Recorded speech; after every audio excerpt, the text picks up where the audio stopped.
سلام فتواتن كبراتن تخللتي كميت صنعتا ابز اللغم سلامنا تمنغو امنا لو معت مدبنا نازعلت زامنا غار زبلای مدبات هلو يا هواتو ليق منبر دكتور دبرጽዮን ገብረ ሚካኤል በድብቅ ወደ ኤርትራ ማቅናታቸው ተነገረ። እዚህ ነው ኢሳያስን የምወደው። ኢሳያስ ከልቡ ጀግና ነው ምለው ሄደ ትልከሰከስለታለ እንጂ ኢሳያስ አፈወርቅ አንተ ጋር ይመጣ። ሽድሽተ ኤርትራውያን ዝነበሮም ናይ ኖርዌይ ዜግነት ብምሕዳግ ካብታ ሃገር ክስጎጉ ከም ዝወሰነ ሓቢሩ። كل جزين channel حدش زوم سبسكرايب لايك مقارنة يترسعونا كان زرزراتهم كسركم سنة مكتتال تمنى سايقن نابزة تقاتلو بقى وصانيو خبالو وصانيو خبالو زمنى ساي أبب بهاجرو بزعبازي مرقصي أبي تتيازلو بزعبا واننت نتداربه نانقرا كان نقول مشتن وصيو عجي تزاري وزلتي باش أدبله كارتان كيرنا عندنا كاباج أدريلسي أكلت من قصة كوي. أنت إذا فحنات مزرعة يجي straight forward specially حتونا يتبقى أبز عجوان كميتري ونزل قبوليو تبت زرع عنو على عباي أرستي أنت تمام لسا. خمس طلعت أنا عها جادي بلوكم ولا دكتور أبوكم كانوا أطول زعبا لون إيرتراهم زعبا بحد إيرترا. باي دوي قلنا دك عدنا لو شيء هذا اللي زخف ده خمس أنا وما بتعني كم دايج بحال ما لتيشي أبغى دربكم بحالي كبرك زخف عشان. لا ما تعمل أقول لك الله. زال بازيا بتعمل حاجة جنيا. مغنيات إنه من تعمل سلكا. تعرف ده اللهم هذا اللو. كاب إيرترا بينا تنتي له حاجة تخونسي. بقى أكل إثيوبيا خوينا السلام نحن نبر نخلينا. وا. تقار سلام دينور. أنت خوينا تقول لي إثيوبيا بعدم عراض الذي أورومو الذي بقوزو مزقاتل زلو. نستاتم نعمتات ثلاثة عامات 4 عامات هذا من قصة تمرحو هذا عينة أكايدان هذا عينة رديت زي ولا من بعلم قاتلوا حضروا ذلوسي مصوم تتأمير كاس انت عين السلام ها ترجع كم ناي تقراي زخفة دفع قبل علاقة 5 في تمر دفعني أنا بنياتو اللي بعلاقة لو نتك أهلي كان أكالي تكيان اللي غير كيا طبعا نبغى نتفاون حتى هاجر ويحطهم مفنش على كيد العلمة زرقها خم تفوق بمغا بفلوتن بزي فلوتن مالك هذه هاجر كوين كا مو هاجر كوين ناسي نايم حدا راش يقري زلنا نحن إيرترا نفع مراحين تتركب إيرترا حب انت تقبر قوام انت تزلوها نايش راح عدل انت تفترسي إيرتراسي دخل بهال 7 مترخبنا أو وش تحمش عامك يقول دخل 7 مترخبك حجي ني إيرترا بمن يسألوها بإيسيان بقى بزاز الله حجي بقى إيرترا كم جا عندي خوينا هذا الله بقى تغيد ولا نبي تبقى تسقع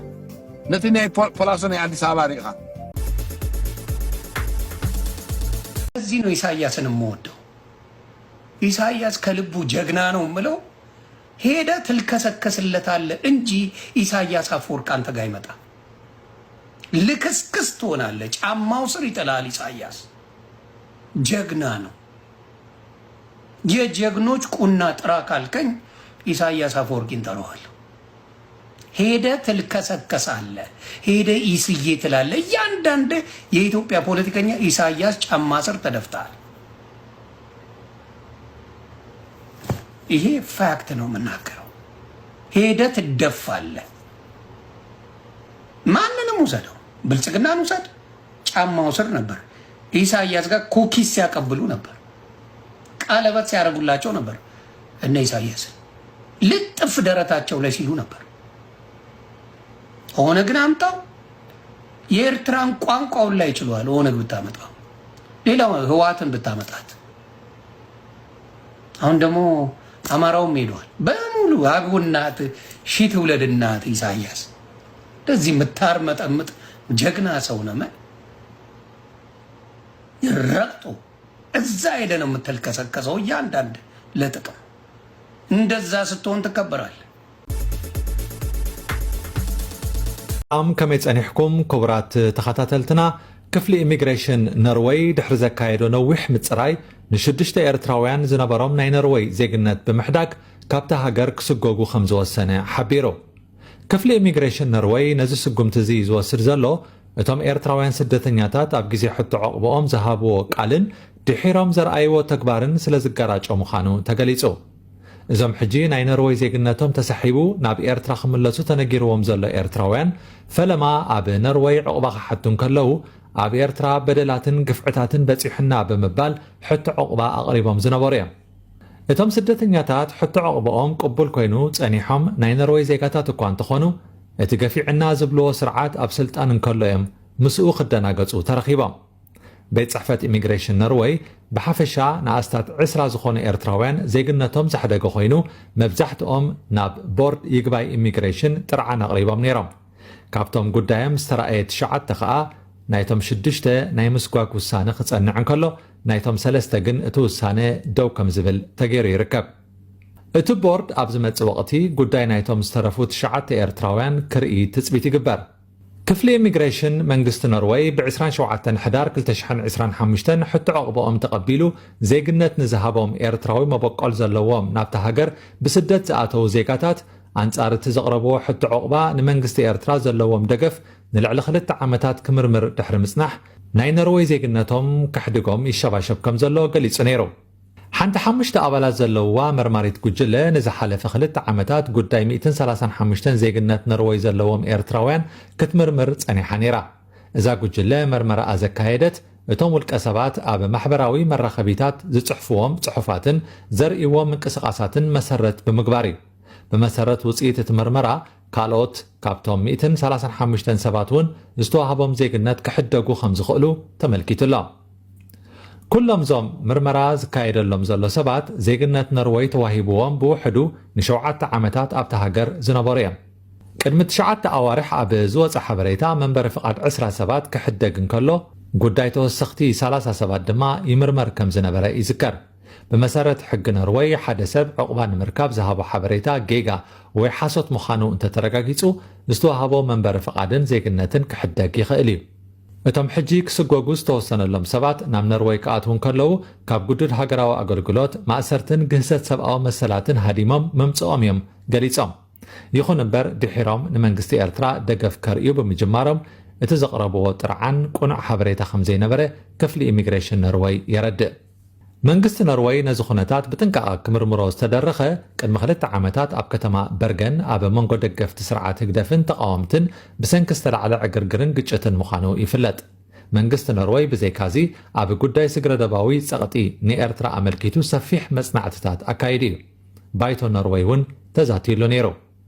ገለ ኤርትራውያን ሓንሳብ ናይ ሓንቲ ኣውሮጳዊት ሃገር ዜግነት ምስ ረኸቡ ከም ድላዮም ክኾኑ ዝኽእሉ ኮይኑ ይስምዖም እዩ። ኮይኑ ግን ዜግነት ሓንቲ ሃገር ኣብ ዝኾነ እዋን ክሰሓብ ይኽእል እዩ። ንኣብነት ኣብ ኣዝዩ ከቢድ ገበን ከም ኣብ ሽበራዊ መጥቃዕቲ ኢድ እንተጸኒሕካ ወይ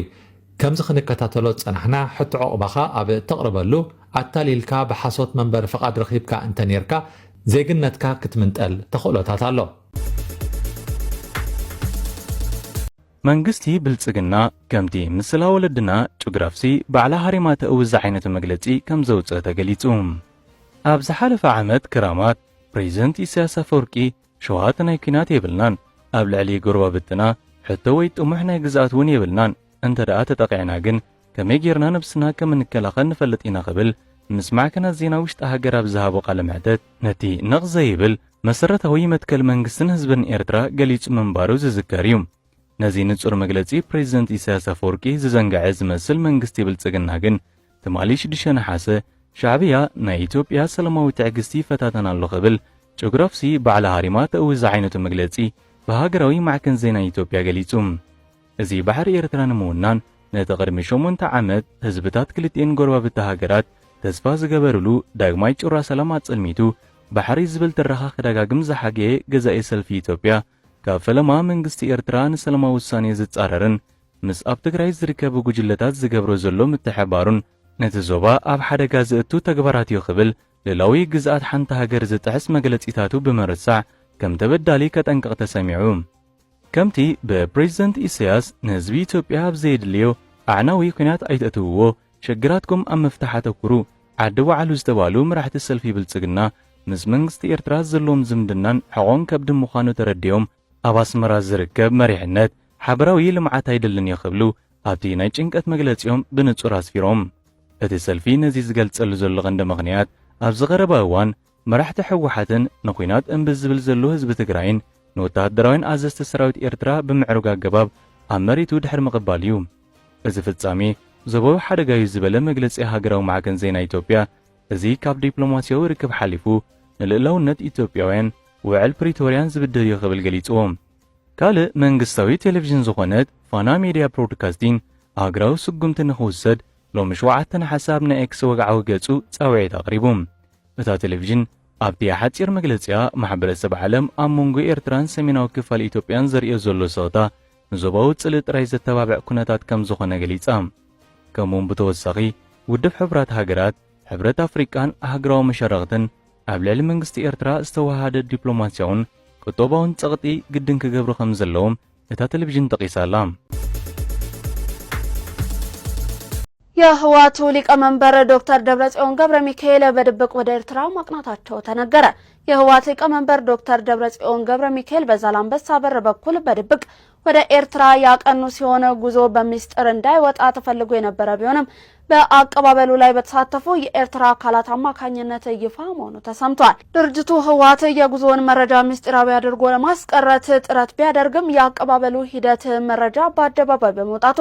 ሚስጥሩ ሊጠበቅ አለመቻሉ ነው የተገለጸው። ዶክተር ደብረጽዮን ገብረ ሚካኤል ድንበር ተሻግሮ ኤርትራ ሲደርሱ በኤርትራ ወገን በተወከሉ ልኡካን አቀባበል ተደርጎላቸዋል። ህወሓት በአሁኑ ወቅት ከዓለም አቀፉ ህብረተሰብ በተለይም ከአሜሪካ መንግስት በኩል ከባድ ማስጠንቀቂያና የዲፕሎማሲ ጫና እየገጠመው እንደሚገኝም ተመልክቷል። ድርጅቱ ከዚህ ቀደም ከያዛቸው የፖለቲካ አቋሞች እንዲሁም ከሚገጥመው ዓለም አቀፋዊ ጫና ጋር ተያይዞ በከፍተኛ ስጋት ውስጥ እንደሚገኝና ይህ የቅርብ ጊዜ የድብቅ እንቅስቃሴ የዚሁ ማሳያ እንደሆነ ተጠቅሷል። በትላንትናው ዕለት በትግራይ እንደርታ ወረዳ የተፈጸመውን የድሮን ጥቃትን ተከትሎ ጥቆማ ሰጥታችኋል የተባሉ 6 ሰዎች ወዳልታወቀ ቦታ መወሰዳቸው ተገለጸ። በትግራይ ክልል ከመቀሌ ከተማ በግምት 12 ኪሎ ሜትር ርቀት ላይ በሚገኘው የእንደርታ ወረዳ ዴንድራ በተባለ መንደር ትላንት ነሐሴ 12 ቀን 2018 ዓ.ም የተፈጸመው ተደጋጋሚ የድሮን ጥቃቶችን ተከትሎ የ6 ሰዎች ደብዛ መጥፋቱ ተሰምቷል። የመረጃ ምንጮቹ እንዳመለከቱት ግለሰቦቹ ወዳልታወቀ ቦታ የተወሰዱት ለጥቃቱ አስተኳሽነት ወይንም መረጃ በመስጠት ተጠርጥረዋል በሚል እንደሆነ ነው የተገለጸው። ከተወሰዱት 6 ግለሰቦች መካከል የአራቱ ማንነት እየታወቀ ሲሆን እነሱም ወይዘሮ ሚሂራ ገብረ መስቀል፣ አቶ ጸጋይ ፍጹም፣ አቶ ደብሊው ብርሃን ኪንግ እንዲሁም አቶ ሃንስ አዲስ መሆናቸው ተነግሯል። የቀሩትን 2 ሰዎች ማንነትን ጨምሮ ግለሰቦቹ በአሁኑ ወቅት የት እንደሚገኙና የደረሱበትን ሁኔታ በተመለከተ ተጨማሪ መረጃዎችን ለማረጋገጥ ጥረት እየተደረገ እንደሆነ የተገለጸ ሲሆን አዳዲስ ዝርዝር መረጃዎች እንደደረሰን ወደ እናንተ የምናሻግር ይሆናል። ኤርትራ ህዝብ ቀርና አፍሪካ ዝኣኽሉ ኩናት ከም ዝተጻወረን ግጭት ንምምሕዳር ወይ ካላ አጀንዳን ምስጓም ዝሰርሑ ዘይኮኑስ ብቕንዕና ንሰላም ዝሽምግሉ ከም ዘድልይዋ ኣፍሊጣ። ቋሚት ወኪል ኤርትራ ብሕብራት ሃገራት ኣምባሳደር ሶፊያ ተስፋ ማርያም ኣብቲ ትማል ሐሙስ 20 ነሓሰ ኣብ ናይ ኤክስ ገጻ ዘርጋሓቶ ጸብጻባ ኤርትራ ኣብዞም ጉዳያት ዘለዋ መርገጺ ንጹርን በተደጋጋሚ መልክዕ በቐጻሊ ተገሊጽን እዩ ብምባል ኣፍሪቃ ብኹሉ ወገናት ዝእመኑ ንሰላም ቁንዓት ሸምገልቲ እምበር ብዙሓት ብግዳማዮም ረብሓ ዝጽለዉ ተወዳደርቲ ዲፕሎማሲያዊ መስመራት ኣየድልይዋን እዮም ክትብል ገሊጻ። ኣምባሳደር ሶፊያ ተስፋ ማርያም ነዚ ዝበለትሉ ምስ ኣብ መላእ ዞባታት ምብራቕ ኣፍሪካን ቀርኒ ኣፍሪቃን ዝካየድ ፖለቲካዊ ስትራቴጂታት ሕብረት ሃገራት ተበግሶታት ህንጸት ሰላምን ዲፕሎማሲያዊ ጽምዶታትን ንምክትታል ዝሰርሕ ምክትል ዳይሬክተር ክፍሊ ምብራቕ ኣፍሪቃ ሚስተር ሮዝቨል ፒየር ሉዊስ ተራኺባ ኣብ ኣህጉርናን ብፍላይካ ኣብ ዞባ ቀርኒ ኣፍሪቃ ዝረአ ዘሎ ምዕባለታት ከም ዝተዘራረቡ ድሕሪ ምግላጻ እዩ። ንሳ መግለጺያ መትከላዊ ጽምዶ ምኽባር ልኡላውነት ከምኡውን ግጭታት ምምራሕ ጥራይ ዘይኮነ ንምእላይ እውን ሓቀኛ ተወፋይነት ከም ዘድሊ ወሲኻ ገሊጻ። ኣስዒባ እውን ወላውኳ ብርክት ዝበሉ ዲፕሎማሲያዊ ተበግሶታትን ጽምዶታትን እንተሃለዉ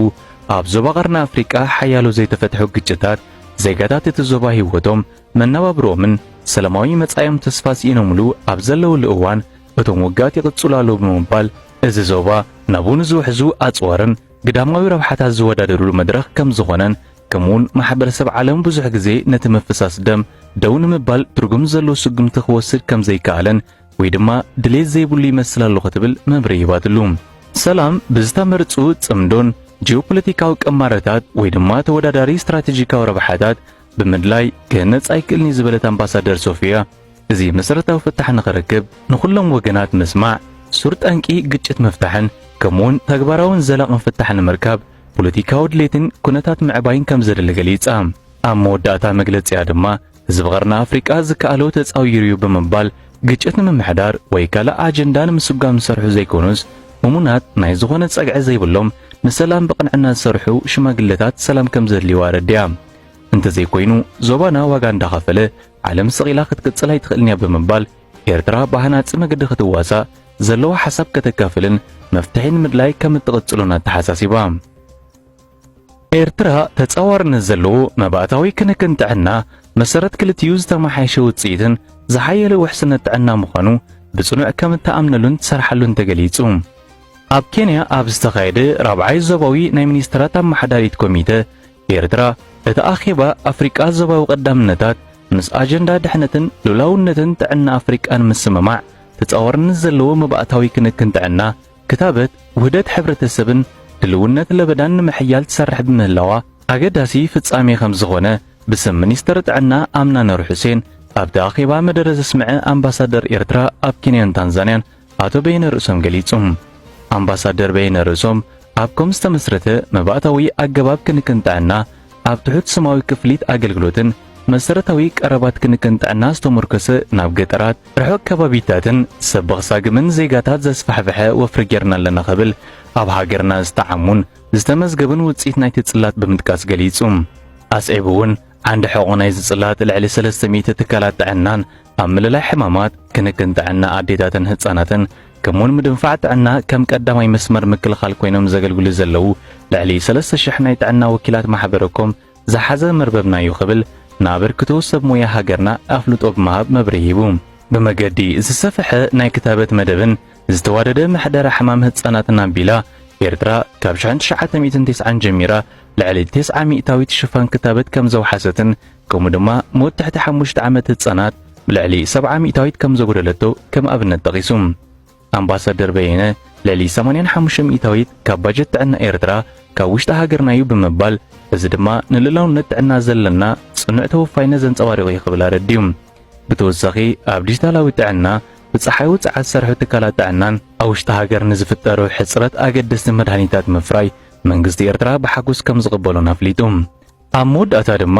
ኤርትራ ካብዚ ኣኼባ ንዝርከብ ውፅኢት ናይ ኣፍሪቃ ሲዲሲ ዞባዊ ቀዳምነታት ዘለዎ ተወፋይነትን ከምኡውን ምዕዋዝ ዝሓየለት ጥዒትን ዝያዳ ርእሰ ምርኮሳት ዘለዎን ኣፍሪቃን መናጽ ደጊማ ከም ተረጋግጽን ገሊጹ። ይፈልጥ ክዕሽዎ ኽእሉ እዮም ኣብ ማይ ካድራ ኣለዎ ይበልናን እኮ ንሕና ኣብ ማይ ካድራ ሰራዊትና ኣለዎ ይበልናን ሸረሪና ኢና ኢልና ሕዚ መሊቑዎም እዩ እቲ ዶክመንተሪ እዚዩ ርግፀኛ እየ ከጥፍእዋ እዮም እዚኣ ምስ ሰምዑ ከጥፍእዋ እዮም ብሙሉእ ከጥፍእዋ እዮም ከንታ ናይ ቀዳማይ እንታይ ኢሎም ነይሮም ኣርሚ 70 እንዳተባሃለ ዝተሰርሐ ዶክመንተሪ ነይርዎም ሓቀ መጀመርያ ክኸዱ ከለዉ ናብኡ ሰራዊት ክኸድ ከሎ ኦፕሬሽን ክንወስድ ኢና ኣብ ልዕሊ ሰራዊት ትግራይ ጨፍጫፍ ክነካይድ ኢና ናይ ድሮን ናይ ሚሳይላት ናይ እግረኛ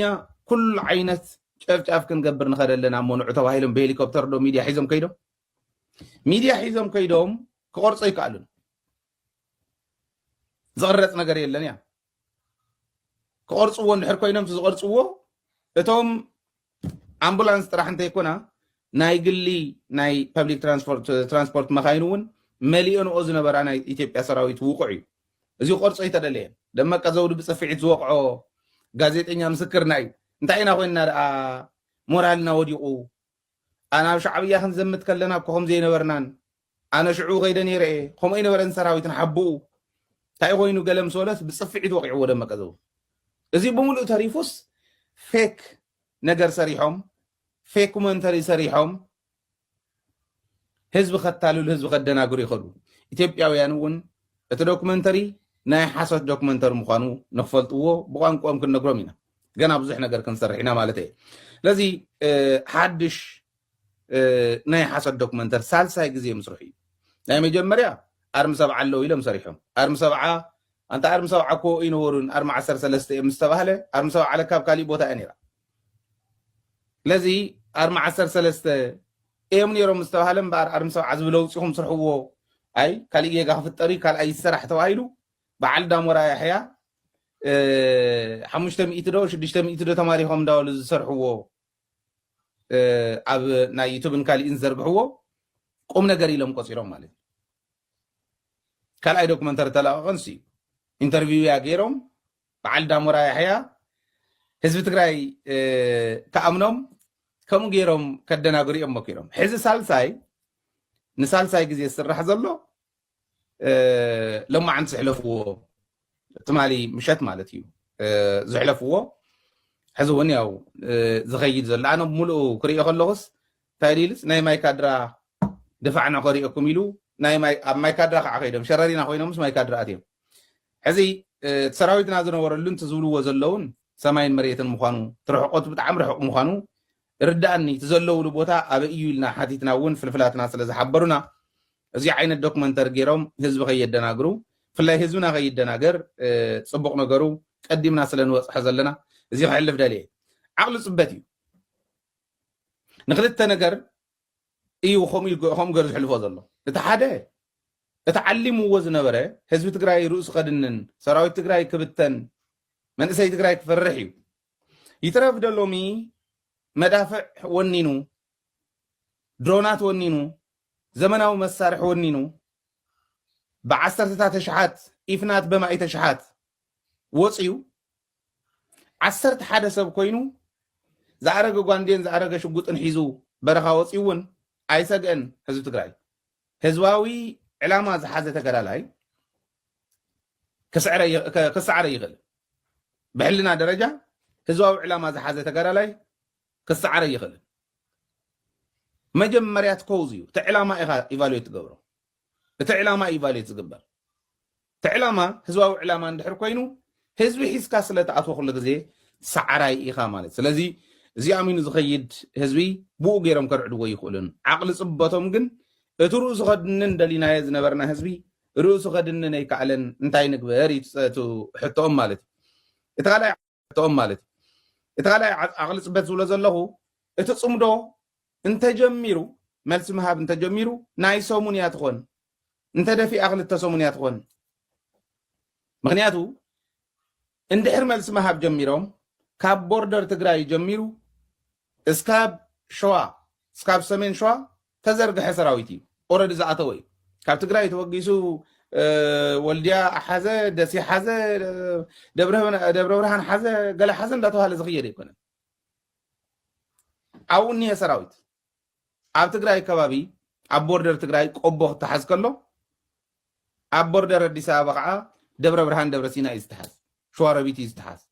اتو إلكا بعل موجو يمستحز بوتيخا اتخوينات قدو كالي دارغا 1980 كلتن مودعتا خبابي بلوو كاب 1980 كلتن مودعتا وي 1983 مجمر يا خبابي دارغا بلوو كومو يني حجي جمركو خبل كلو قنبت 1983 يتخون بعلا كومويو مخنياتو ابطقو يمنيو كابطقو كابطق اديس ابابا اسكعتا ጫፍ ዝኾነት ኩርናዕ ጫፍ ናይ ኢትዮጵያ እስካዕ ሞያሌ እስካዕ ወለጋ እስካዕ ቤንሻንጉል ናይ ኩርሙክ ናይ ቤንሻንጉል ናይ ሱዳንን ቦርደር እስካብ ምዕራብ ትግራይ ብላዕላይ እውን እስካዕ ቡሬ በቲውን ዓፋር ጫፍ በቲውን ሶማሌ ጫፍ عفار ጫፍ بتيون صومالي ጫፍ إذنه أوغادين سلازي كاو جميرو اسكع صقع أديس أبابا زمصاي اب أديس أبابا وشطون بمنسترات انتي ترفه سب زي يبلي يله بمنستر انتي ترفه نزي باب معلتو زغير زلو حدا سوايكم غير سلا زغيرس منم زمص لوط يبلن برغص ازي እንዳኾነ እንዳሃሎ ደብዳባት እንዳገበረ እንዳሃሎ ንሕና ዚዲና ክንብል ዝግባአና ዝብል ሰብ ከም ዘይሳን ርግፀኛ እየ كوم انت بلو انت حاتتو زغاني يكون سب كوم سلاز حاتتو النوري مالتي يكونن تخكليو وتادراو ساينس طبابن زسنقو جن ببيناي منقد خيدوم انتي عينت اوبريشن صريحهم صلاعي دو اخو عبلوو نسمين فلطو ስለዚህ ናፍቲ ደረጃ ንሱ ዝበፅሐ ሰብ ጥራሕ ይዝርድኦ ተስቕታ ሰኢሎም ክዕልቡ ደልዮም ዝብል እምነት የብለይን ብርግፅ ሞር ክበዝሕ ከሎ ማለት ስቕታ ክበዝሕ ከሎ የደናግፅ እውን ስለ ዝኾነ እዩ እቲ ጥምረት ግን ናህና ጥራሕ ዝሓስብዎ ኣይኮነን ኣምሓራ እውን ዋጋ እዩ ዝኸፍል ዘሎ ኦሮሞ እውን ዋጋ እዩ ዝኸፍል ዘሎ ቤንሻንጉሉ ጋምቤልኡ ዓፋሩ ካልኡ ዋጋ እዩ ዝኸፍል ዘሎ ኤርትራ እውን ከም ኤርትራ ከም ሃገር ንባዕላ ናብ ካሊእ ሓደጋ እንተይኣተወት ክትኣትዎ ዝግባእ እዩ ማለት እዩ እቲ ሓሶት ካብ በዓል ደመቀ ዘውድን እሸቴ ደምለውን ዝጀመርዎ ሓሶት ጀሚሩ እስከ ዓዲስ ኣበባ ኮይኖም ዘቀነባብሩ ዘለው በዓል ዳሞራ ያሕያ ዝብልዎ ዘለው እዩ ዝሓልፍ ዘሎ ከም ዝረኣኹሞ ዳሞራ ናይቲ ድሮን ከቅርብ ከሎ ናልባሽ ኣይደኖ እንተሃሊኒ ከቅርቦ እየ እንተዘይ ኮይኑ ፀኒሕና ክነቅርቦ እንዲና ናይ ዳሞራ ዘቅረቦ ትንተና ኢሉ ኣብ ትግራይ ድሮናት መውቅዕን ምንም ፀገም የብልናን ህዝቢ ታርጌት ገይሩ ስለ ዘይኮነ ዝኸይድ ዘሎ ፀገም የብሉን ቀፅሉ እዮም ዝብሉ ዘሎ እያ ህዝቢ ትግራይ ከምኡ ዝብል ዘሎ ይብለና ኣሎ እዚዩ ዳሞራ ያሕያ ዝብሎ ዘሎ እዩ ዳሞራ ተነገሮ ዘንብብ ሰብ እዩ ርዳእኒ እዩ ኣነ ደኣ እሞ እንታይ ገይረ ድየ ሳ እንዳኣሎም ኢሎምኒ ከም ዓበል እንዳኣሎም ኢሎም ንኽብለና እዩ እዚኣ ስምዕዋ ዝፍፀሙ ዘለው ድብዳባት ድሮን ኣብ ልዕሊ ሰላማዊ ሰባት ዘብፅሕዎ ሓደጋ ብዘይ ምህላው መሪሕነት ጉጅለ ህወሓት እንተሓዘነ እኳም ህዝብና ግን ዝተወሰነ ሩፍታ ይስምዖ ምህላው ብዝተፈላለዩ መንገድታት ይገልጸሎም ብዝኾነ ግን ካብ ሓደጋ ደብዳበ ድሮን ንምድሓን ካብ መንበሪ ገዛውቲ ወተሃደራውን ፖለቲካውን እንዳመራሕቲ ጉጅለ ህወሓት ምርሓቅ ከበድቲ ብረታት ኣብ ዘለዎ ከባቢ ዘይምዃን ዝተፈላለዩ ከባብታት ዝፍፀሙ ዘለው ደብዳባት ድሮን ኣብ ልዕሊ ሰላማዊ ሰባት ዘብፅሕዎ ሓደጋ ብዘይ ምህላው መሪሕነት ጉጅለ ህወሓት እንተሓዘነ እኳም ሕዚ ዳሞራ ያሕያ ናይ ህወሓት ኣፈቀላጤ ዝነበረ እዩ ካሊእ ተኣምር የብሉን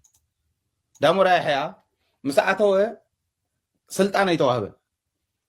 ምስ ኣተዉ ስልጣን እዩ ዕላማ ነይሩ ምስ ጌታቸው ስለ ዝነበረ ብጌታቸው ዘመን እውን ከይወሃብ ንእከለ እዮም ሒዞሙኒ ከልኪሎሙኒ ኢሉ ይሓስብ ስለ ዝነበረ ስልጣን እያ ታኸምኡ ተብሎ ዘላ ግን ኣብ ሰላማውያን ሰባት እቲ ኣብ ዝተፈላለዩ ከባቢታት ዝግበር ዘሎ ደብዳብ ኣብ ሰላማውያን ሰባት ጉድኣት ስለ ዘየብፅሐ ህወሓት ሓዚኑ እዩ ዝብለና ዘላ ሓቂ ግልፂ እዩ ዝበሎ እዚኦም ወታደር ድዮም ወታደራት ድን እዚአን ዘን ህፃውንቲ እዚአን